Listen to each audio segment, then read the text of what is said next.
मुस्तफा वालों के अंदाज निराले होंगे। हाजी साहब ने सारी जिंदगी याद खुदा इश्क़ मुस्तफा सल्लल्लाहु अलैहि वसल्लम ने गुजारी।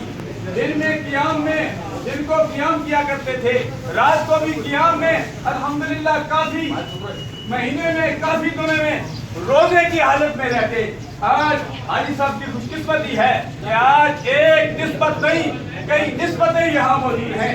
आस्ताने आलिया गोल्डा शरीफ, आस्ताने आलिया दरिया शरीफ, आस्ताने आलिया गंगोर शरीफ, आस्ताने आलिया महरा शरीफ, बसार शरीफ, ये सारे आस्ताने वाले हैं। लेकिन अल्हम्दुलिल्लाह वल अज़ीज़ हाजी साहब की निस्बत आस्ताने आलिया गोल्डा शरीफ के साथ है। और हाजी साहब की ये खुसूसियत है, एक उलमाए किराम का एक गुलदस्ता मौजूद है, मुशाइख इज़ाम मौजूद है, अवामी अहले सुन्नत मौजूद है, हर शोबे से ताल्लुक़ रखने वाले हज़रात मौजूद हैं। हाजी साहब मरकजी सीरत के बेटी हजरत के बानियान में से थे। अल्लाह तबारक व तआला हाजी साहब की जुमला खिदमत को कबूल और मंजूर फरमाए। अल्लाह तबारक व तआला ये निस्बत कायम दायम रखे। तुझसे है डर, तुझसे है डर, डर से सद और सब से है मुझको निस्बत, मेरी गर्दन में भी है दूर का डोरा तेरा। अल्लाह तबारक व तआला ये निस्बत कायम दायम रखे।